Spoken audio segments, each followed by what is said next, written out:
Programming brought to you by AWI Networks, Smarter Internet.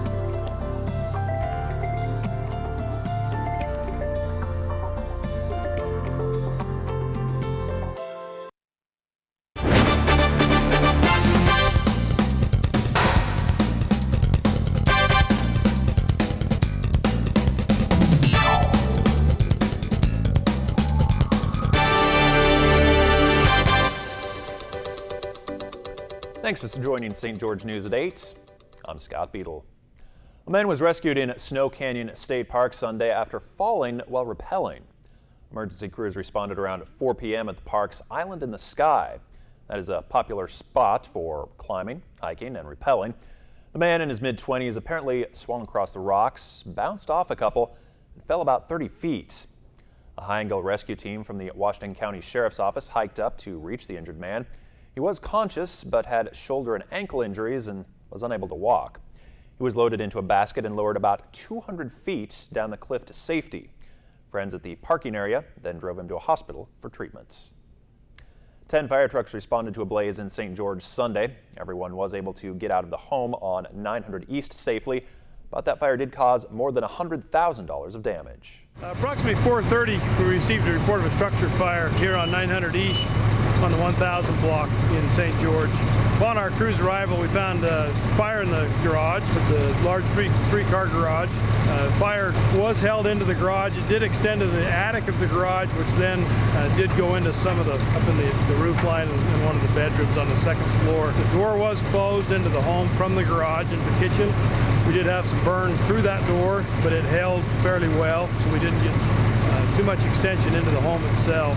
There is smoke and water damage in the home, but most of the fire was contained to the garage area. Right now we're looking into the cause. It sounds like it might be a juvenile that started the fire in the garage. We still need to meet with them to make sure. That's the reports we're getting now from the family. Everybody did make it out safe. There was some delay in getting some of the residents out. Some of the neighbors here in the neighborhood actually helped evacuate those residents from the home. Dixie State University is preparing for construction of its new Human Performance Center. A groundbreaking ceremony and open house are set for October 25th. The ceremony will be at noon at the build site, which recently served as the student activities parking lot. The new center will be 155,000 square feet with specialized classrooms and labs. We'll also host campus recreation and intramural programs with facilities such as basketball courts, indoor soccer venues, a fitness center, a climbing wall, and a pool.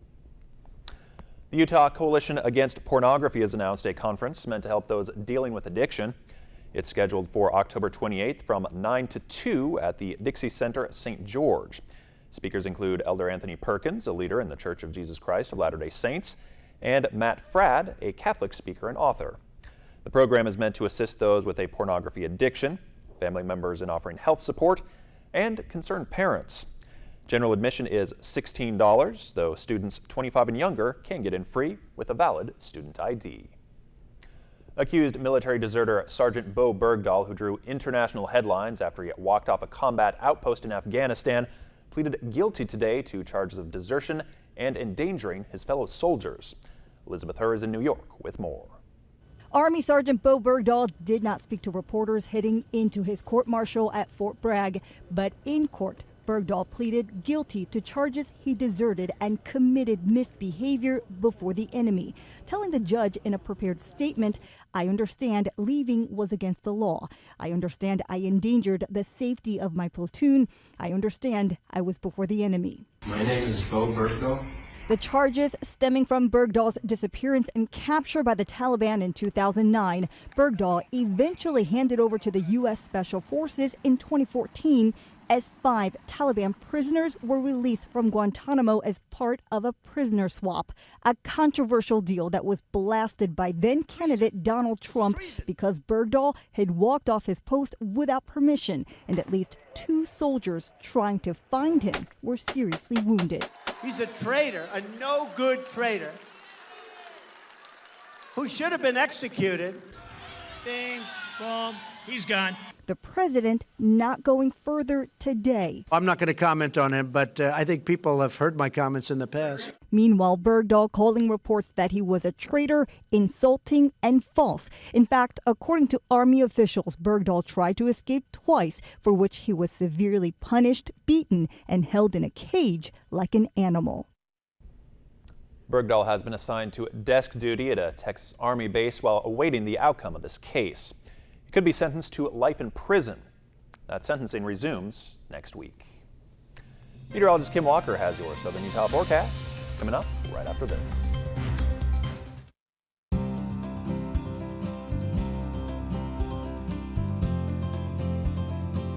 The weather tonight is brought to you by AWI Networks, smarter internet.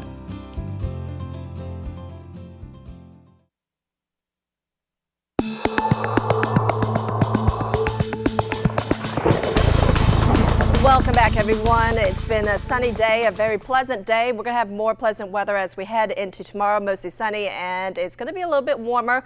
Clouds will start to increase late in the week, and we do have rain chances, at least in southern Utah, and then it's going to be cooler and sunny this weekend. High temperatures today, it was 79 degrees in St. George, 87 degrees in Mesquite, and Las Vegas was 85 degrees, but a little bit cooler up to the north. In Cedar City, it was 76 degrees, and Enterprise around 73 degrees. So temperatures were just a few degrees warmer than they were this time yesterday. We are expecting temperatures to really cool down as we make our way into the overnight. 35 degrees in Cedar City, 46 in St. George, 50 in Mesquite, and 48 degrees in Hurricane with partly cloudy skies. Tomorrow, high pressure builds into the region and it's going to strengthen. And so as it moves across our area, we are expecting a warming trend, but then it starts to move away and weaken as another system comes through late in the week. We are expecting a storm system to move through by Thursday into Friday, and as it does so,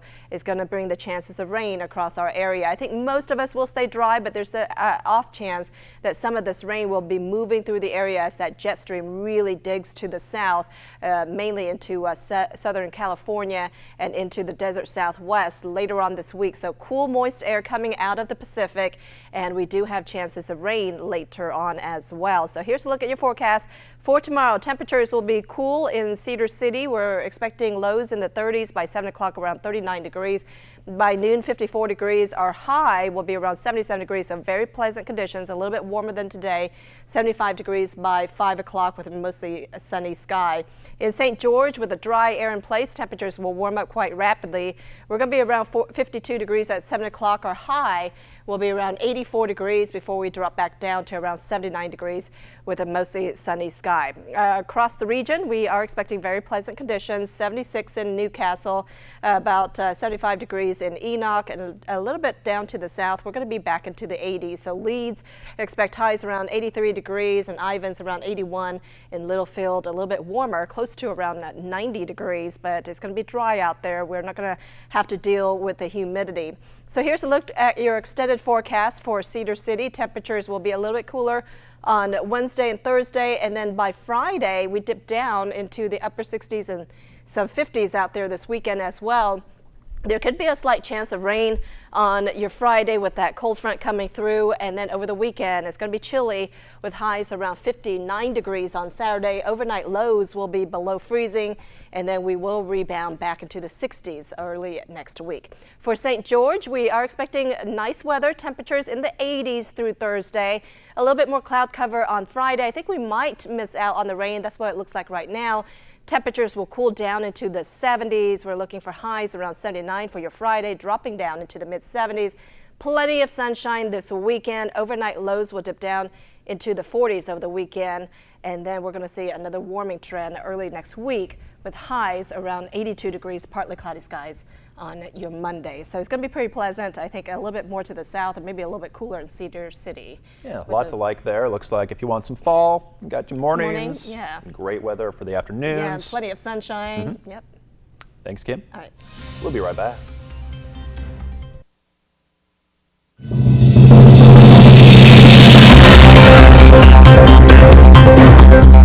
Many Texas residents are dressing their pugs up for Halloween to raise money for a great cause.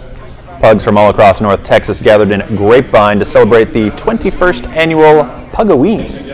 The event featured a parade and a Halloween costume contest, of course. To top it all off, this year the celebration was even held on National Pug Day. All the proceeds from the event were donated to the Dallas-Fort Worth Pug Rescue Club. It is one of the largest pug rescue organizations in the U.S. Always kind of fun watching animals in Halloween costumes. Yeah, getting all dressed up for a very important holiday, especially for kids, I'm sure. Mm-hmm. Well, thanks for watching. Have a great night. We'll be right back.